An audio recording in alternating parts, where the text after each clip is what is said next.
আমি আসলে অনেক দিন ধরেই চাচ্ছিলাম যে আপনাদের যত ধরনের প্রশ্ন থাকে বা সাউথ কোরিয়াতে আসার জন্য যতগুলো আসলে প্রশ্ন আপনারা জানতে চান, যেমন কি কি ডকুমেন্টস, কত টাকা খরচ হয়, তারপরে জব করে নিজের টিউশন ফিস নিজে দেয়া যায় কিনা, দেন হচ্ছে যত ধরনের কোশ্চেন আছে এগুলো নিয়ে আমি একটা ভিডিওতে সব করার ট্রাই করতেছিলাম। আজকে আমি আশা করি সফলভাবে করতে পারছি। তো আশা করি এই ভিডিওটা দেখার পরে আপনার আসলে আর কোনো ভিডিও দেখা প্রয়োজন হবে না।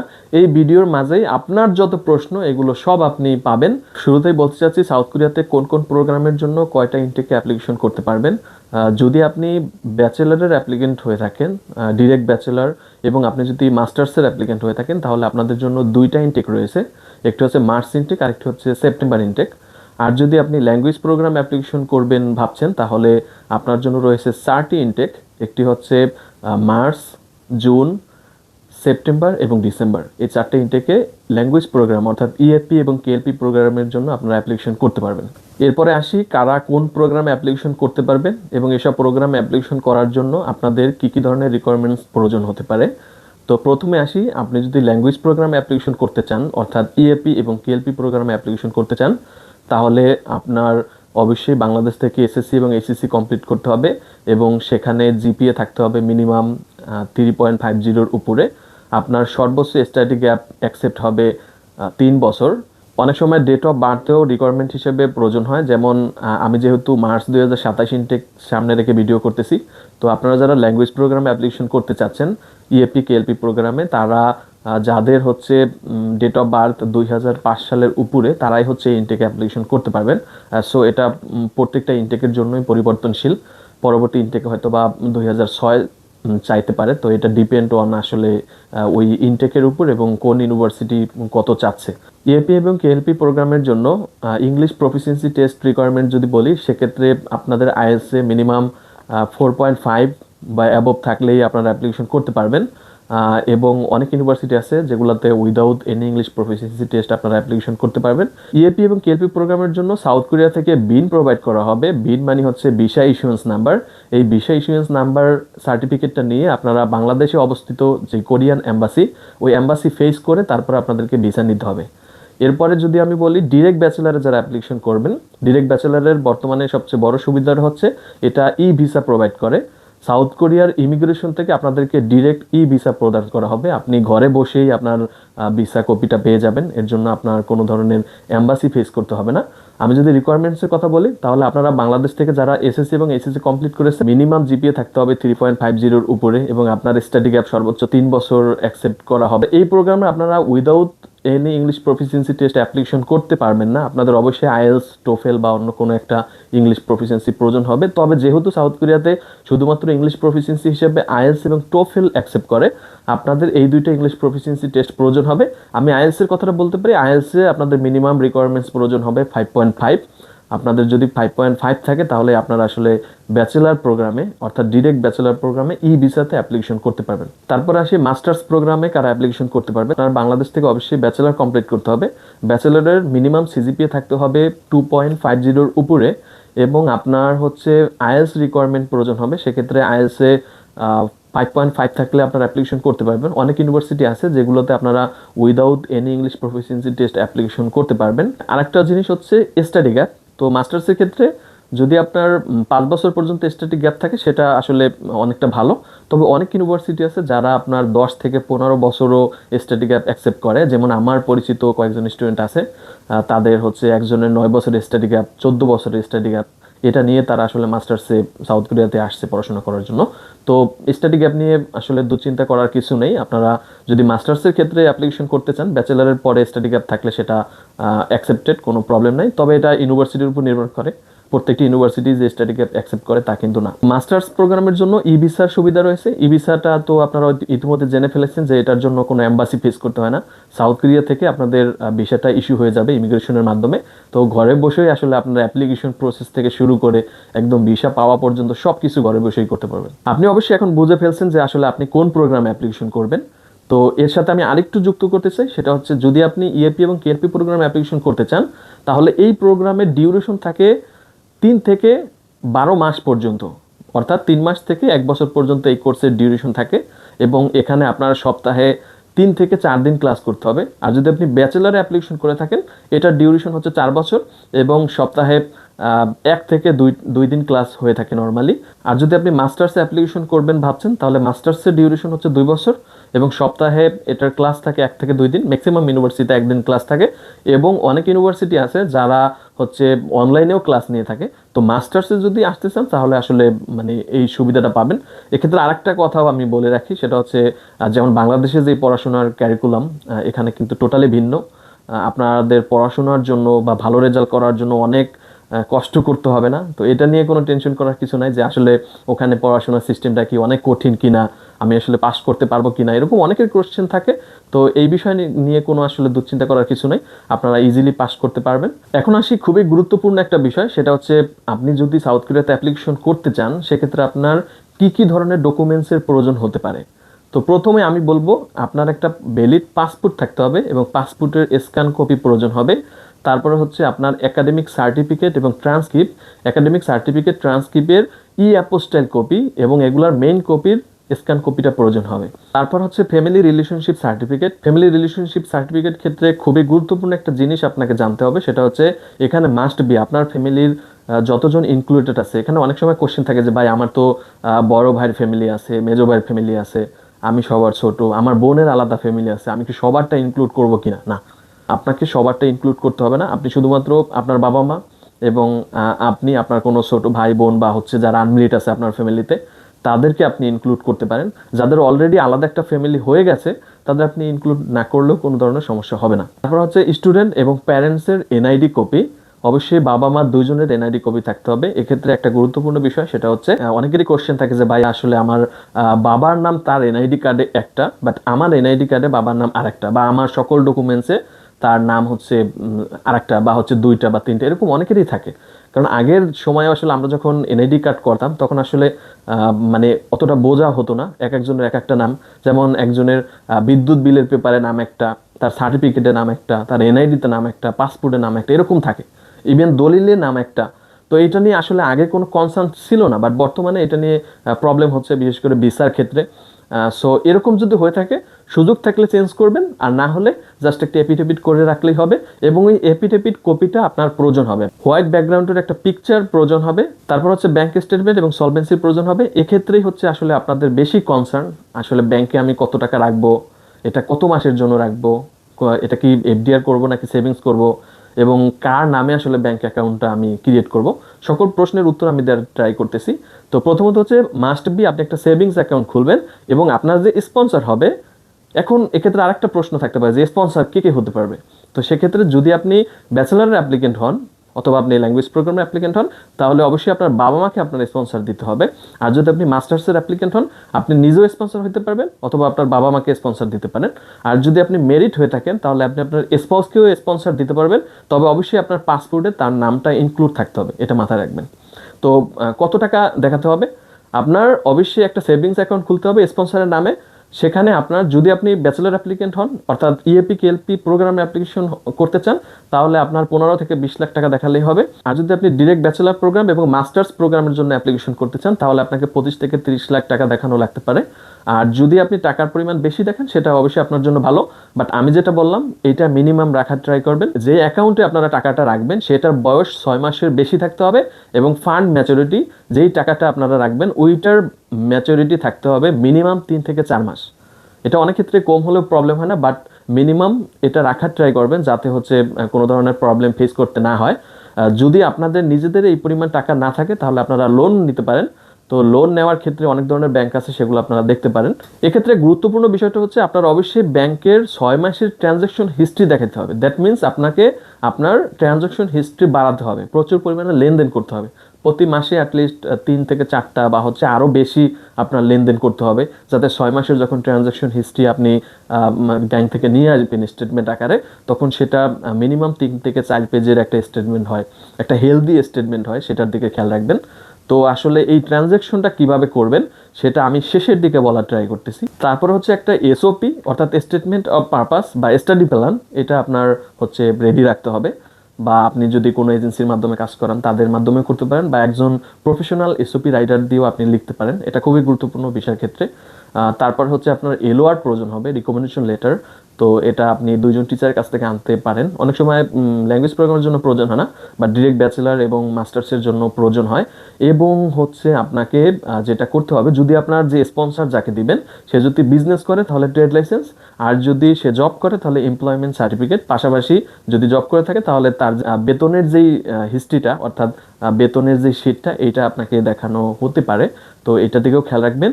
এবং আপনার অবশ্যই টিন থাকতে হবে, মানে স্পন্সরের নামে একটা টিন থাকতে হবে।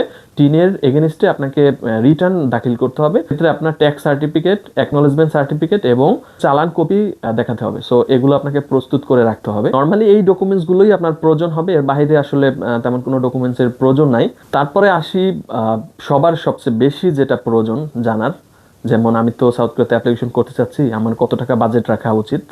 একটা জিনিস হচ্ছে আপনার বাজেট কত টাকা রাখা উচিত, আর একটা জিনিস হচ্ছে আপনার কত টাকা খরচ যেতে পারে, এবং অ্যাটলিস্ট কত টাকা খরচ হলে আপনি সাউথ কোরিয়াতে আসতে পারবেন।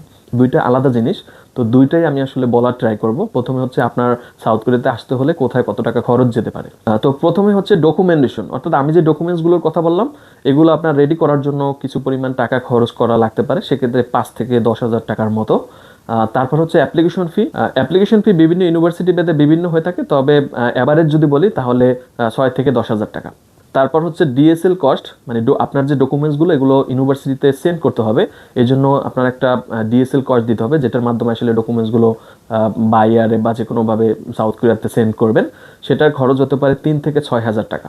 তারপর হচ্ছে টিউশন ফি। টিউশন ফির ভিতরে আপনি যে ব্যাংকের থ্রুতে টিউশন ফিসটা সেন্ড করবেন, অবশ্যই আপনার নিজের নামে অ্যাকাউন্ট খুলতে হবে, নিজের নামে একটা স্টুডেন্ট ফাইল ওপেন করতে হবে, সেক্ষেত্রেও আপনার একটা খরচ আছে।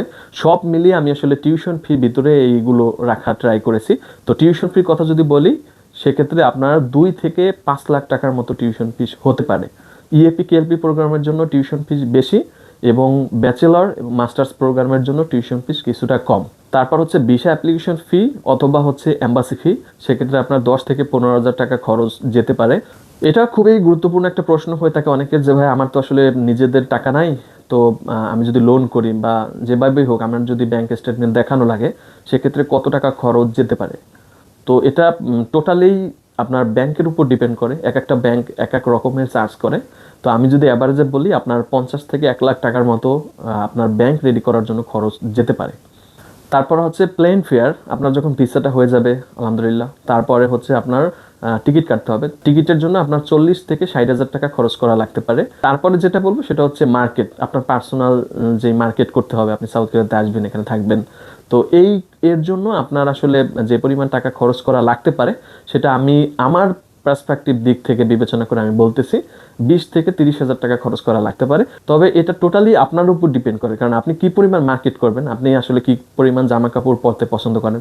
যেমন আমি আসলে খুব কম জামা কাপড় পরতে পছন্দ করি, তো সেক্ষেত্রে আমার হয়তো বা খরচটা একটু কম লেগেছে। বাট আপনার যদি এ থেকে ভিন্ন হয়, তাহলে আপনার টাকার পরিমাণটাও বাড়তে পারে। বাট আমি অ্যাভারেজে বললাম আপনার মার্কেটের জন্য 20 থেকে 30,000 টাকা খরচ যেতে পারে। সর্বশেষ আমি আরও কিছু প্রশ্নের উত্তর দেওয়ার ট্রাই করব। যেমন অনেকের প্রশ্ন থাকে যে ভাইয়া সাউথ কোরিয়াতে তো আমি যাচ্ছি, সেক্ষেত্রে আমি কি আমার টিউশন ফিস নিজে ম্যানেজ করতে পারবো কিনা, পাশাপাশি আমার ফ্যামিলিকে কিছুটা সাপোর্ট দিতে পারবো কিনা, অথবা আমার কি আবার বাংলাদেশ থেকে টিউশন ফিসের টাকাটা নিতে হবে কিনা। টু বি অনেস্ট, এই বিষয়টাও আপনার উপরেই নির্ভর করে, আপনি কি পরিমাণ কর্মঠ এবং আপনি আসলে সার্ভাইভ করতে পারেন কিনা, বা আপনি আসলে স্ট্রাগল করতে পারেন কিনা, তারপর হচ্ছে হার্ডওয়ার্ক করতে পারেন কিনা, এই জিনিসগুলোর উপরে আসলে নির্ভর করে। আমার অনেক ফ্রেন্ডস আছে যারা আমাদের সাথে আসলে আমরা একসাথে আসছি, তারা 2 দিন পর থেকে আসলে জব করতেছে, এবং আমার অনেক ফ্রেন্ড আছে যারা এখন পর্যন্ত জবে ঢুকে নাই। সেটা কিন্তু তাদেরই আসলে ইচ্ছা, বা হচ্ছে তারা যে কোনো কারণেই জবে ঢুকতেছে না বা ঢুকতে পারতেছে না। তো এই বিষয়টা আপনার উপর নির্ভর করে। তবে আমি আমার দিক থেকে বলবো, ম্যাক্সিমাম স্টুডেন্টসের ক্ষেত্রে যেটা হয় সেটা হচ্ছে, এখানে আসলে সাউথ কোরিয়া এমন একটা প্লেস, স্টুডেন্ট অবস্থায় আমি মনে করি সবচেয়ে ভালো টাকা আর্ন করা যায় এবং সেভিংস করা যায়। কারণ হচ্ছে সাউথ কোরিয়াতে খরচটা হচ্ছে কম, আর ইনকাম মোটামুটি অ্যাভারেজ ভালো পরিমাণ একটা ইনকাম করতে পারবেন। তবে এখানে একটা কথা আছে, সেটা হচ্ছে আপনি যদি লিগালি জব করেন, অবশ্যই আপনাকে লিগালি জব করতে হবে। তো জবের বিষয়টা একটু এখানে আসলে খোলাসা করে আমি বলতে পারতেছি না, বাট আপনি আপনার টিউশন ফিস এবং আপনার ফ্যামিলিকে কিছুটা হলেও সাপোর্ট আপনি দিতে পারবেন। তবে আমি বলবো প্রথম 2 মাস বা হচ্ছে 3 মাসের জন্য আপনার কিছুটা হলেও ব্যাকআপ নিয়ে আসা উচিত। যেমন আমাদের সাথে যারা আছে মিনিমাম 1,000 বা হচ্ছে $1,500 তারা সাথে করে নিয়ে আসছে। অনেকের হচ্ছে ওই ডলারে হাতে দিতে হয় নাই, আবার অনেকের ধরেন ওই 1,000 বা $1,500 তারা 6 মাসে খরচ করে ফেলছে। তো এটা টোটালি আপনার উপর। সো সাউথ কোরিয়ার যে বিষয় সেটা হচ্ছে এখানে আসলে আপনি ইনকাম করতে পারবেন। এখানকার জব মার্কেট খুবই ভালো। আর সবচেয়ে বড় কথা হচ্ছে আপনার ল্যাঙ্গুয়েজ জানতে হবে। যদি ল্যাঙ্গুয়েজ পারেন আপনার আসলে এটা হতে পারে আপনার জন্য বেস্ট একটা কান্ট্রি, যেখানে আসলে আপনি পড়াশোনার পাশাপাশি সেভিংসও করতে পারবেন। আর যদি আপনি ল্যাঙ্গুয়েজ না জানেন অবশ্যই আপনাকে এখানে এসে জানতে হবে বা শিখতে হবে। আর একেবারেই না জানলে তাদের জন্য অনেক ধরনের জব আছে, তো সেটা নিয়ে আমি আসলে এখানে ডিটেলসে আলোচনা করতে চাচ্ছি না। আপনাদের এই বিষয়ে যদি কোনো ধরনের প্রশ্ন থাকে আমি ভিডিওর শেষের দিকে হোয়াটসঅ্যাপ নাম্বারটা দিয়ে রাখবো, সেখানে আপনারা মেসেজ দিতে পারেন। এখানে আমি যদি একটু ছোট করে বলি যে সাউথ কোরিয়াতে আসলে পার ঘন্টায় কত টাকা মিনিমাম ওয়েজেস, সেটা হচ্ছে 10,320 ওন, বাংলাটাকে হিসাব করলে 800 থেকে 900 টাকা। তো এটা আপনি প্রতি ঘন্টায় ইনকাম করতে পারবেন। আপনি আসলে কত ঘন্টা কাজ করতে পারবেন সেটা আপনার উপর নির্ভর করে, এবং আপনি লিগালি জব করলে অবশ্যই ওখানে যেমন ব্যাচেলারের জন্য 25 ঘন্টা, মাস্টার্সের জন্য 30 ঘন্টা বা 35 ঘন্টা। তারপরের প্রশ্নটা হচ্ছে যে আসলে সাউথ কোরিয়াতে স্কলারশিপ পাওয়া যায় কিনা। হ্যাঁ, অবশ্যই সাউথ কোরিয়াতে স্কলারশিপ পাওয়া যায়। প্রত্যেকটি ইউনিভার্সিটি স্কলারশিপ প্রোভাইড করে, তবে সেটা ডিপেন্ড করে আপনার আইএলটিএস এর স্কোরের উপর, অর্থাৎ আপনার ইংলিশ প্রফিসিয়েন্সি টেস্ট বা হচ্ছে আপনার যদি টপিক থাকে এগুলোর উপর আসলে নির্ভর করে। আপনার স্কোর যত বেশি থাকবে আপনার স্কলারশিপের পরিমাণটাও তত বেশি থাকবে। যেমন অন্যান্য কান্ট্রিতে যেটা হয়, আপনি যদি ভালো রেজাল্ট করেন তাহলে আপনাকে হচ্ছে স্কলারশিপ দেওয়া হয় বা হচ্ছে অনেক ক্রাইটেরিয়া থাকে। বাট সাউথ কোরিয়ার ক্ষেত্রে ম্যাক্সিমাম ইউনিভার্সিটি আপনার ইংলিশ প্রফিসিয়েন্সি টেস্ট অথবা আপনার টপিক বা অন্য কোনো ইংলিশ প্রফিসিয়েন্সি টেস্টের উপর নির্ভর করে আসলে আপনাকে স্কলারশিপ প্রোভাইড করবে। যেমন আমি যে ইউনিভার্সিটিতে আসি, আপনার যদি আইএলটিএসে স্কোর 5.5 থেকে আপনি 30% পাবেন, আপনার 6 থাকলে আপনি হচ্ছে 40% পাবেন। এরকম করে যত আপনার স্কোর ইনক্রিজ হবে স্কলারশিপের পরিমাণটাও ইনক্রিজ হবে। আরেকটা হচ্ছে যে ব্যাংকের লেনদেনটা আমরা কিভাবে করব। তো ব্যাংকের লেনদেন আসলে করতে হবে, সেটা আসলে নর্মালি আমরা মাসে 3-4টা বা 5টা লেনদেন অনেকেরই করা হয় না, আবার অনেকের একদিনেও 2-3টা করে লেনদেন করা হয়। তো আমি বলবো মাসে অ্যাটলিস্ট আপনারা 5-6টা করে ট্রানজাকশন রাখবেন।